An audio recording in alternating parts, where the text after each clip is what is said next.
Cookery சேனலை பார்த்து யார் வேணாலும் சமையல் பண்ணலாம். ஆனா சுவையான சமையல் பண்றது எப்படி? நான் இதயம் நல்லெண்ணெயில சமையல் பண்றேன். ஆஹா ஓஹோன்னு பாராட்டுறாங்க. நீங்களும் இதயம் நல்லெண்ணெயில சமையல் பண்ணுங்க, பாராட்ட வாங்குங்க. தினம் தோறும் வாங்குவே இதயம் இதயம். இந்திய நாட்டின் பெருமையை உலகெங்கும் தலைநிமிர்த்தி நின்ற மாபெரும் தலைவர் அவருக்கு எடுக்கப்படுகின்ற விழாவின் காரணமாகவும் அக்டோபர் 2ஆம் தேதி காந்தி ஜெயந்தி, பிறகு பெருந்தலைவர் காமராஜர் அவருடைய நாள், அந்த நாள், பிறகு லால் பகதூர் சாஸ்திரி இவர்களெல்லாம் மனதிலே வைத்து அக்டோபர் 2ஆம் தேதி வரையிலும் கிளை வரையிலும் அமைப்புகளை ஏற்படுத்துவதற்காக இந்த கூட்டம் நடைபெற்றிருக்கிறது. இந்த கூட்டத்திற்கு எங்களுடைய மாவட்ட தலைவர் சந்திரசேகர் வசந்தராஜன் மற்றும் கர்நாடகா தமிழ்நாட்டினுடைய இணை பொறுப்பாளர் மாண்புமிகு முன்னாள் எம்எல்சி எங்களது பேரன்பிற்கும் பெரும் மரியாதைக்குரிய சுதாகர் ரெட்டிஜி அவர்களும் இந்த நிகழ்ச்சியிலே கலந்து கொண்டிருக்கிறார்கள். இதை பேசுறீங்களா? After that, just 2 minutes I will speak. On behalf of National Bharatiya Janata Party, under the leadership of J.P. Nadda ji, just now our Manila Talevar announced the Seva Pakwada, that is service-oriented programs. Starting from 17th September, this is our Honorable beloved Prime Minister's birthday, 17th, 25th Deen Dayal Upadhyayji's birthday, and 2nd October Mahatma Gandhi and Lal Bahadur Shastriji's. We are honoring that with the service. BJP is meant for service. Desham, nation first, party next, family or self last. That is our basic ideology of this party. With this motive, we are celebrating, honoring our great leaderships, remembering their supreme sacrifices, and also ongoing projects, ongoing good governance of Narendra Modi ji's led NDA government in last 11 years on various fronts. We are organizing in the name of Seva blood donation camps by Bharatiya Janata Party Yuva Morcha, Mahila Morcha, all morchas will take part, health camps and Swachh Bharati cleanliness programs, and also exhibitions on central government Madhya Arasu, various development and achievements programs, and marathon runs, sports meets, several programs we designed. Everywhere across the Tamil Nadu, up to grassroots level, we are involving our cadre to celebrate this Seva Pakwada program. That is service-oriented program by the each and every family member of our Bharatiya Janata Kachi. That is the main motive of this program. Entire country, Kashmir to Kanyakumari, it is happening.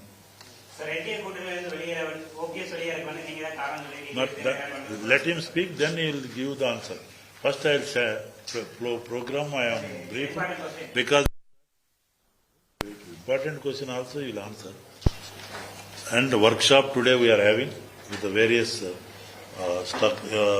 responsible persons, selected people, about 300 to 400 persons across the Tamil Nadu who are looking after the Seva Pakwada in a through true letter and spirit.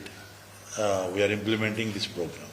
And under the leadership of Nayanar Nagendranji, our Manila Talevar, the Bharatiya Janata Party Tamil Nadu will implement very effectively. In various fronts, already we have done zonal conference and Tirunelveli booth level conference, strengthening of the booth. Like that, several programs we will tell.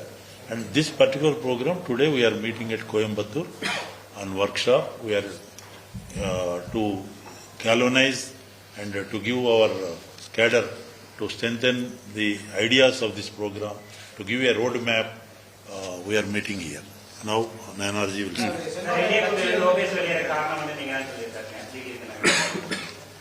நான் அவருடைய கட்சியிலிருந்து அவரு கூட்டணி வெளியே போயிட்டாருன்னா நான் எப்படி காரணம், என்ன காரணத்தை சொல்லி அவர் சொல்றாரு எனக்கு தெரியல. ஆக்சுவலாக என்ன பேட்டி கொடுத்தாங்க அப்படிங்கன்னு என்ன பார்க்கல. நான் இப்போ தான் மீட்டிங்கில் இருந்தேன், நீங்கள் கூப்பிட்ட உடனே நிறைய வந்திருக்கிறேன். பாரதிய ஜனதா கட்சி என்னைக்குமே கூட்டணியை வலுப்படுத்த வேண்டும் நினைக்கிறோம். அதுலேயும் என்னுடைய தனிப்பட்ட முறையில் திமுக ஆட்சியை அகற்ற வேண்டும் சொன்னால் எல்லோரும் ஒன்று சேரணும்ட்டு நான் எல்லா நேரங்களிலும் பேசியிருக்கேன். ஒரு இடத்துலையாவது நான் யாரும் வேண்டாம்னு சொன்னதே கிடையாது. எல்லா காலத்திலும் எல்லா பேட்டியும் என்னுடைய பேட்டி எல்லா பேட்டியும் எடுத்து பார்த்தா எல்லாரும் ஒன்று சேர்ந்தாதான் திமுகவை வீழ்த்த முடியும் அப்படின்னு தான் நான் எல்லா இடத்துலையும் சொல்லியிருக்கேன். அவர் பயன்படுத்தின பதம் வந்து ஆணவத்துடன் நடந்து கொள்கிறார் நயினார் நாகேந்திரன் அப்படிங்கிற மாதிரி ஒரு வார்த்தை. முன்னாள் மாநில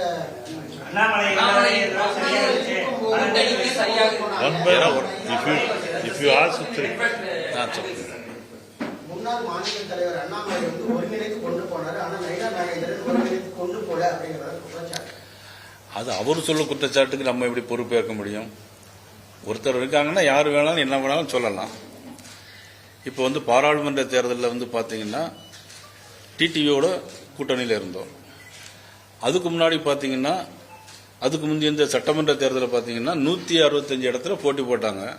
2% ஓட்டு வாங்கியிருக்காங்க. நாங்கள் யாரையும் குறை சொல்லலையே. அவர் சொல்கிற மாதிரி நாங்கள் யாரையும் திருப்பி குறை சொல்ல வேண்டிய அவசியம் இல்லை. அதுக்கான ஏற்பாடு அதுக்குள்ள ஆளும் நாங்கள் இல்லை.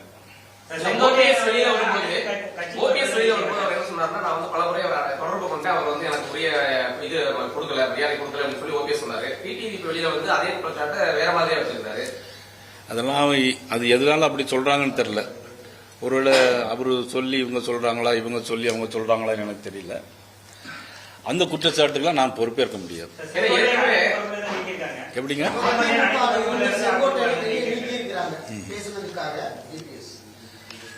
அதிமுக கட்சியினுடைய பொதுச் செயலாளர் திரு இபிஎஸ் அவர்கள், இது அவருடைய உள்கட்சி பிரச்சனை. அதுல நம்ம அதைப்படி கருத்தும் சொல்ல முடியாது, அதை பத்தி பேசவும் முடியாது.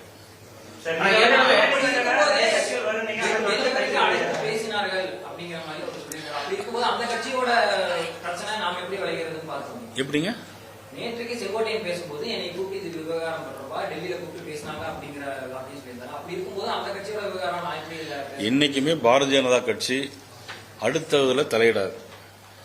ஏப்ரல் 12ஆம் தேதி அந்த கூட்டணி பத்தி பேசும்போது மாண்புமிகு உள்துறை அமைச்சர் அமித்ஷா அவர்கள் தெளிவாக சொல்லியிருக்காங்க. அது அவங்களுடைய உள்கட்சி பிரச்சனை சொன்னாங்க. இதுவரையிலும் நடந்தது அதுதான். நாங்க எந்த கட்சியிலையும் நாங்க வந்து ஏற்கனவே அதாவது என்னன்னா டிடிவி ஓபிஎஸ் 2 பேரும் விலகி போனவங்களா கட்சிக்குள்ள சேர்த்த மாட்டேன்னு சொல்லி அதிமுக சொல்லிட்டு இருக்காங்க. ஆனா அதிமுக பாஜக கூட்டணி தெளிவா போகணுன்றதுக்காக தான் நீங்க வந்து டிடிவி வெளியேறினாங்களா ஒரு தகவல் இருக்கு. நாங்க எப்படி வெளியேற்ற முடியும்? அவர் ஒரு தனி கட்சி வச்சிருக்காரு. அவரு கட்சி நம்ம எப்படி வெளியே போக சொல்ல முடியும்? நாங்க இன்னைக்கும் அவர் மேல மரியாதை வச்சிருக்கிறோம். இப்பவும் நான் சொல்றேன், எல்லாரும் ஒன்னா வந்தாதான் திமுக வீழ்த்த முடியும். திமுக வீழ்த்த வேண்டாம்னு நினைச்சாங்கன்னா அவங்க அது அவர்களுடைய விருப்பம். அது ஆனா திமுகவை வீழ்த்தணும்னு சொன்னா எல்லாரும் ஒன்று சேரணும். இன்னைக்கும் சொல்றேன், ஆரம்ப காலத்திலிருந்து நான் தலைவர் பதவி ஏற்ற நாளிலிருந்து நான் சொல்லிட்டு இருக்கேன். இன்னும் குறிப்பா சொல்ல போனா நான் தலைவராகிறதுக்கு முன்னாடியே சட்டமன்ற கட்சி தலைவராக இருக்கும்போது இன்றைக்கு இருக்கிற அண்ணன் சேலஞ்சர் துறை எம்எல்ஏ அங்க இருக்காரு, அவருக்கு நல்லா தெரியும். அன்னைக்கே நான் வந்து கூட்டணி வேணும், திரு டிடி கூட்டணி வேணும்னு அன்றையிலிருந்து இன்றைய வரை நான் சொல்லிட்டு தான் இருக்கேன். அமித்ஷா வந்து அதிமுக ஒருங்கிணைக்க முயற்சி பண்ணாரு. அந்த முயற்சி கைகூட நம்பிக்கை இருக்கா? ஆனா அது நடக்காத கூட்டணியிலிருந்து வெளியேறி அது அவருடைய சொந்த கருத்தா இருக்கும். அதுக்கு எப்படி மாண்பு உள்துறை அமைச்சர் எப்படி அதை கருத்தில் எடுக்க முடியும்? நீங்க மாண்பு உள்துறை அமைச்சர் அப்படி எங்கேயாவது சொல்லியிருக்கிறாங்களா? இல்லையே. பிறகு எப்படி அந்த கருத்தை நீங்க சொன்னது மாதிரி எப்படி சொல்ல முடியும்? நீங்க ஒரு கருத்தை சொல்றீங்க, உள்துறை அமைச்சரால முடியாது அப்படின்னு சொல்லி உள்துறை அமைச்சரை நீங்க வம்புக்கு இழுக்கிறீங்களே. ஏன் உள்துறை அமைச்சரை வம்புக்கு இழுத்தா அவருடைய அது தேவையில்லாத விஷயம் தானே அது.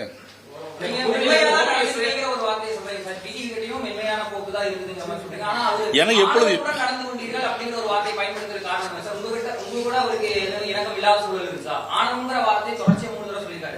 சார் ஒருத்தர் திட்டுறாருனாக்கி அதுக்கு நீங்க எப்படி காரணம் அப்படின்னு சொல்லி கேட்கிற மாதிரி இருக்கு. நீங்க அது எனக்கு நான் என்ன செய்ய முடியும்? நான் அவர்கிட்ட எங்கேயும் யார்கிட்டயுமே நடந்து கொண்டு கிடையாது. வந்த உடனே அவங்களுக்கு எல்லாம் வாங்க வணக்கம் தான் சொல்லிட்டு இருக்கேன். போகும்போது போயிட்டு வரேன்னு சொல்லிட்டு தான் போறேன். சார் துக்குடா கட்சி நம்ம யாரையுமே நினைக்க முடியாது. அப்படின்னா நாங்க எது கூட்டணி சேரணும்னு ஏன் சொல்றோம்? என்னைக்குமே அவர் 1% வச்சிருக்காரா 2% வச்சிருக்காராங்கிறது முக்கியம் இல்லை. என்னுடைய நோக்கம் தனிப்பட்ட முறையில் நான் சொல்றேன், அதாவது எல்லாரும் ஒன்னா சேரணும், திமுக வேண்டாம்னு நினைக்கிறத மாதிரி எண்ணங்கள் இருந்தா அந்த மாதிரி பேசுறதுக்கு வாய்ப்பு இல்லை.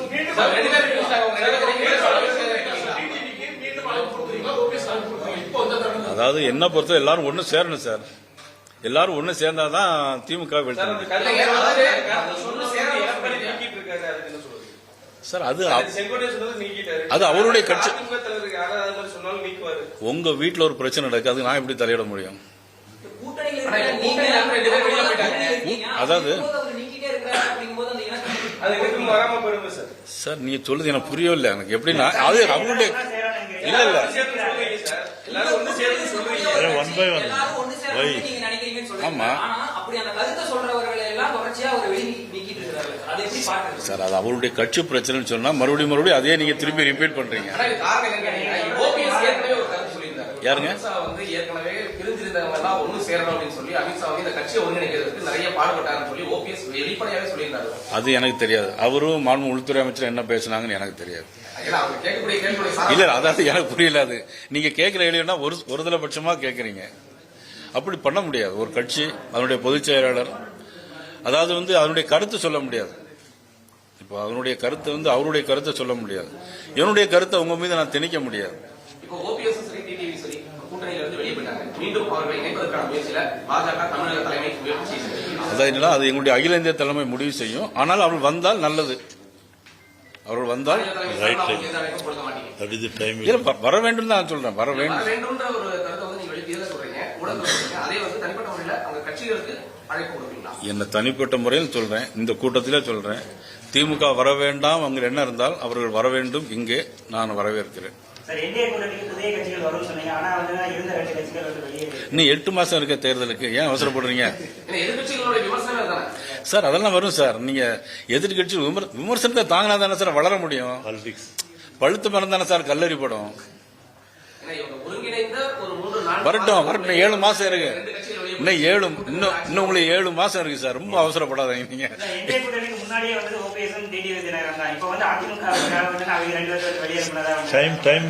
இல்ல அரசியல் எது நிரந்தரமா இருந்திருக்கு சொல்லுங்க பாக்கலாம். அரசியல் ஏதாவது நிரந்தரமா எங்கேயாவது நடந்திருக்கா சார்? நீங்க இதே மதிப்புக்குரிய தினகரன் அவர்கள் எங்களோட எந்த சட்டமன்றத்தில் கூட்டணி இல்லை. மதிப்புக்குரிய திரு இபிஎஸ் அவர்கள் பாராளுமன்றத்தில் கூட்டணி இல்லை. அதனால ஒரு சைடு மாறி மாறி வரும். அதனால இதை வச்சு ஒரு முடிவு பண்ணிட முடியாது. நீங்க அவசரப்பட வேண்டாம். நல்லது நடக்கும். 2000 வரும் சார், வரும். கூட்டணி உங்களுக்கு இருக்குமே உங்களுக்கு தெரியுங்களா? அதிமுக இருக்கிறோம், நாங்க இருக்கிறோம். பிறகு பாரிவேந்தர் கட்சி இருக்குது, ஐயா ஜி.கே. வாசனுடைய தமிழ் மாநில காங்கிரஸ் இருக்குது, பிறகு அண்ணன் ஏசி சண்முகம் தலைமையிலான கட்சி இருக்குது. வேற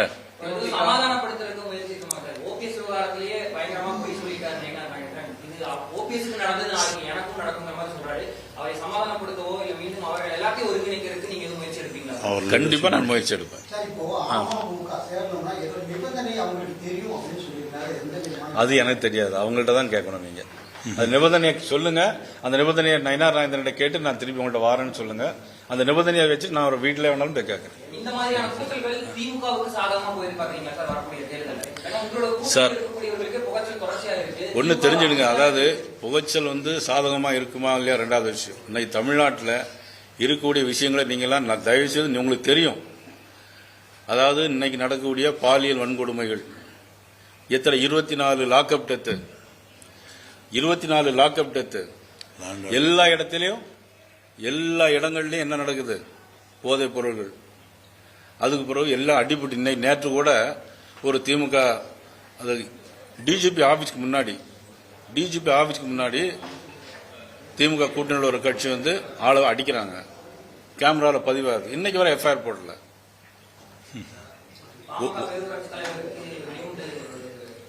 நாட்டு வெடிகுண்டு இது என்ன சார்? இதுக்கெல்லாம் பொறுத்து வெடிகுண்டு வேணும். இதுக்கு போய் கருத்து கேட்கறீங்க. சட்டம் ஒழுங்கு சரியில்லை சார். இதுக்கு போய் கருத்து ஒருத்தர் அரவலத்துக்கு வெட்டினா அதை பற்றி கருத்து என்னன்னு கேட்கறீங்க. சட்ட ஒழுங்கு சரியில்லை, போலீஸ் சரியில்லை, முதலமைச்சர் சரியில்லை. அதான் நாங்க சொல்ல முடியும். இதெல்லாம் பார்த்துட்டு நிச்சயமா மக்கள் சும்மா இருக்க மாட்டாங்க சார். கூட்டணியில் வெளியே வருது, வெளியே வரலங்கிறது பிரச்சனை வேற. எலெக்ஷன்ல மக்கள் ஒரு தீர்ப்பளிப்பாங்க. நீங்க கன்னியாகுமரியில் ஆரம்பிச்சு கும்மிடிப்பூண்டி வரைக்கும் இது வரைக்கும் தேர்தலில் பாத்தீங்கன்னா ஒவ்வொரு தேர்தலும் மாறி மாறி நடந்திருக்கு. 89 வந்த திமுக 91 தோத்து போச்சு. அதுக்கப்புறம் மாறி மாறி தான் ஆட்சி வந்துட்டே இருந்திருக்கு. 2006 மைனாரிட்டி கவர்மெண்ட் திமுக, மெஜாரிட்டி கிடையாது, 96 எம்எல்ஏ தான். அதெல்லாம் வச்சுட்டு ஒரு கணக்கு போடவே முடியாது நீங்க. சார், இப்போ நடக்கிற சம்பவத்தில் திமுக அரசியல் ரீதியாக அவங்க சாதாரண ட்ரை பண்ணுறதுக்கான வாய்ப்புகள் இருக்கு. திமுக கூட்டணி பற்றி அரசியல் ரீதியாக ட்ரை பண்ணுவாங்க. எப்படி அரசியல் ரீதியாக எப்படி கிளைம் பண்ணுவாங்க? மக்கள் வந்து ஓட்டு போடும்போது தேர்தல் அன்னைக்கு ஒரு முடிவு பண்ணி வச்சிருப்பாங்க. அதை மாதிரி ஓட்டு போடுவாங்க தவிர இது ஒரு காரணம் கூட்டணி வெளியே போயிட்டாங்க அதனால ஓட்டு போடாதீங்க அப்படின்னு சொல்ல முடியாது. தேமுதிக வந்து பாஜக கூட்டணியில தான் இருக்கும் அப்படின்ற ஒரு கருத்து நேரத்தில் இப்போ எடப்பாடியார் முதுகுல குத்திட்டாருன்னு சொல்லி பிரேமலதா அவங்க பேசின ஒரு இது கருத்து வெளியே இல்ல, அதை பத்திலாம் நான் கருத்து சொல்ல முடியாது. அப்படி இருக்கும்போது இந்த பாஜக கூட்டணியில எந்த கட்சி தான் கடைசி வரைக்கும் பயணம் செய்யும் அப்படின்னு 8 மாசம் இருக்குல்ல, இன்னும் 8 மாசம் இருக்கு உங்களுக்கு. மாநில தலைவராக அண்ணாமலை செயல்பாட்டுக்கும் உங்களுடைய செயல்பாட்டுக்கு நிறைய வித்தியாசம் இருக்கு. அவர் வந்து எல்லாத்தையும் அரவணைத்து சார், உங்க கையில 5 விரல் இருக்கு. 5 விரலும் ஒண்ணு போல இருக்காது சார். ஒவ்வொருத்தரும் ஒரு டிஃபரெண்டான ஆக்டிவிட்டிஸ் இருக்கு. இதற்கிடையே உள்துறை அமைச்சர் அமித்ஷா இருக்கிறாரா அண்ணாமலை அப்படின்ற ஒரு கருத்து தேவையில்லாத கேள்வி எல்லாம் கேட்டுட்டே இருக்கு. சரியான ஒரு அங்கீகாரம் கிடைக்கலன்னு சொல்லி ஸ்போர்ட்ஸ் ரிலேட்டடா வந்து அலிஷா அப்துல்லா வந்து ஒரு கருத்து சொல்லியிருந்தாங்க. சரி, உரிமை கிடைக்க மாட்டேங்குது அப்படிங்கிற ஒரு கருத்து சொல்லியிருந்தாங்க. அவங்க ஒரு பெரிய ஏதோ ஒரு பதவி அவங்களுக்கு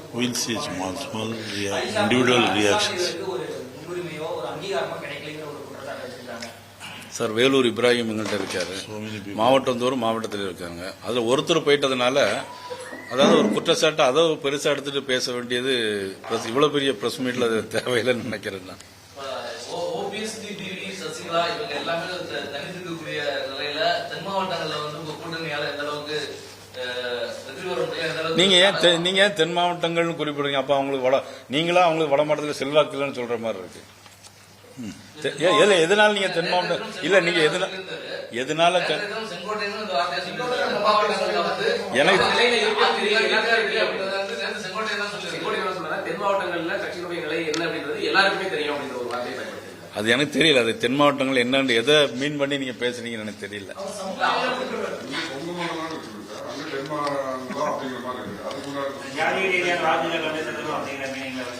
ஒரு நயனாராயணன் மட்டும் முன்னிறுத்திட்டு அந்த சமூகத்தை சேர்ந்த மற்ற தலைவர்கள் வந்து எதிர்ப்பு செய்யறாங்களா? தென் மாவட்டங்கள்ல வந்து உங்களை முன்னணிப்படுத்துவதற்காக அந்த சமூகத்தை சேர்ந்த மற்ற தலைவர்கள் எதிர்ப்பு செய்யறாங்க. அதாவது ஒண்ணு தெரிஞ்சுக்கிடுங்க, 2001 தேர்தலில் இதே ஜாதிகளெல்லாம் சேர்ந்து கூட்டணி வச்சாங்க. மிகப்பெரிய கூட்டணியா வச்சு கலைஞர் தலைமையில் 2001 தேர்தலில் இதே மாதிரி தான் எல்லா ஜாதி அமைப்புகளாக சேர்ந்து தான் கூட்டணி அரசியல் இது பண்ணாங்க. வெற்றி பெற முடியல. 2001 புரட்சித்தலைவி அம்மா தான் முதலமைச்சர் வந்தாங்க. அதனால ஜாதி எல்லாம் தேர்தல் நேரத்தில் வந்து நிக்காது. வேற I want to conclude with this. Okay, one minute. DMK front failed totally. Tamil Makkal is fed up with this rule. They are not having any popular schemes or achievements to publicize among Tamil Makkal. Only to divert the attention, sinister design engineered by ruling party, they are spreading false information. They want to see the Kutani should be divided. Day by day, every day they are creating. They depend upon the false propaganda. But people knows how to give the befitting reply. And AIDMK-led NDA alliance is going to form the government in Tamil Nadu with thumping majority under the leadership of Narendra Modi ji. I am appealing one and all. Whoever here and there seeing, please fall in the line of trap of DMK. People are fed up with this rule, misrule, corrupt practices, omissions, commissions, anti-people policies. Think any decision you want to take, you should one point everybody should agree. Whoever oppose DMK should come forward. Under the leadership of Narendra Modi ji, I am open invitation to everybody. That's all I want to say. Every day through media, they want to, social media, the ruling party is creating this conspiracy to spread misinformation campaign. Thank you. ஒரு நிலையற்ற ஒரு கூட்டணியை நம்பி மக்கள் எப்படி முன்னுக்கு வருவாங்க? திமுக கூட்டணியை பொறுத்த வரைக்கும் ஒரு நிலையான கொள்கையை கரெக்டா பிடிப்போட அவங்க சறுக்கல அப்படின்ற ஒரு கருத்து இல்லையா சார்? இன்னைக்கு அதிமுக பெரிய கட்சி. அதே மாதிரி ஆல் இண்டியா அளவில் பிஜேபி பெரிய கட்சி. ஒரு மாநிலத்தினுடைய முதலமைச்சராக வரக்கூடிய ஒரு கட்சி ஆல் இண்டியா பார்ட்டியோட ஆல் இண்டியா கட்சியோட ஒரு இணக்கம் தொடர்பு இருந்தால் தான் அவங்களுடைய நன்மைகளை பெற முடியும். இன்னைக்கு தமிழ்நாடு நிறைய திட்டங்களை பெற முடியாமல் இருக்கு. அதனால மக்கள் நிச்சயமா பாரத நரேந்திர மோடி அவளை நம்பி நிச்சயமா வாக்களிப்பாங்க, நம்பிக்கை இருக்கு. ஆனா எல்லாரும் ஒன்னா வரணும்.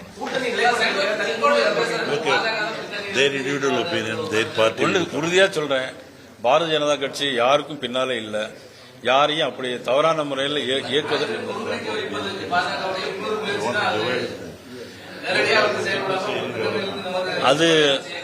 அது கருத்து நான் ஒத்துக்கிட முடியாது. யாரும் எல்லாரும் ஒன்னா, என்னுடைய பொறுத்த மட்டும் பாரதிய ஜனதா கட்சியை பொறுத்த மட்டும் ஒன்னா இருக்கணும், அவ்வளவுதான் என்னுடைய வேண்டுகோள். தேங்க்யூ.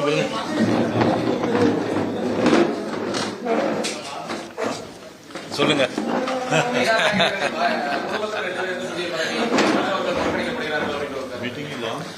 நல்ல கேள்விதான். அதாவது நயினார் பாலாஜி நான் மாநில தலைவர் வர்றதுக்கு முன்னாலே இளைஞனுடைய மாநில துணைத் தலைவர். பாரதிய ஜனதா கட்சி ஒரு குடும்ப கட்சி கிடையாது, திமுக ஒரு குடும்ப கட்சி. ஒத்துக்கிறீங்களா? வெரி குட், ஒத்துக்கிட்டா சரிதான். அதுல பாத்தீங்கன்னா மதிப்புக்குரிய கலைஞர் அவர்கள் முதலமைச்சர், அதுக்கப்புறம் மதிப்புக்குரிய நம்முடைய முதலமைச்சர் இன்னைக்கு ஸ்டாலின் அவர்கள், அதன் பிறகு துணை முதலமைச்சர் யாரு, நமது மதிப்புக்குரிய விளையாட்டுத்துறை அமைச்சர் உதயநிதி ஸ்டாலின் அவர்கள், நாடாளுமன்ற உறுப்பினர் திரு கனிமொழி அவர்கள், தயாநிதி மாறன் அவர்கள். இதையெல்லாம் நீங்க ஒரு நாளாவது அவங்கள்ட்ட போய் கேட்க, யாராவது கேட்டிருப்பீங்கன்னா கேட்டுக்க மாட்டீங்க, அப்படித்தானே? பாரதிய ஜனதா கட்சி கேட்கல, இதுவரைக்கும் கேட்கல. இப்ப அடுத்த கேளுங்க. சரி சரி.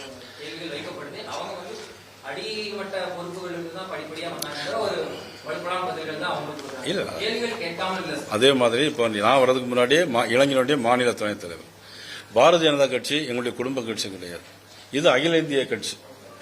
இன்னைக்கு 350 330 நாடாளுமன்ற உறுப்பினர், 1600 1300 பெற்ற எம்எல்ஏக்கள் உள்ள கட்சி.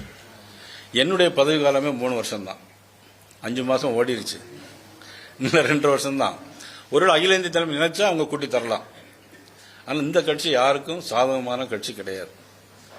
அதெல்லாம் இது அவருக்கு பொறுப்பு கொடுத்தனால எனக்கு வந்திருக்குன்னு சொல்ல வேண்டிய கருத்து அது சரியா இருக்காது நான் நினைக்கிறேன். நீங்க அதை ஏற்றுக்கொள்ளுங்கன்னு நினைக்கிறேன்.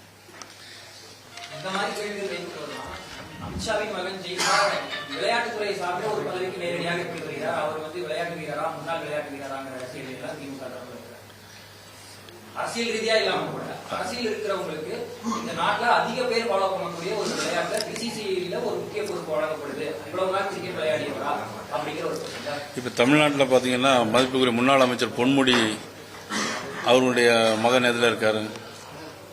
கிரிக்கெட் விளையாட்டு வாரியத்தில் இருக்காரா இல்லையா? Subject will be deviated.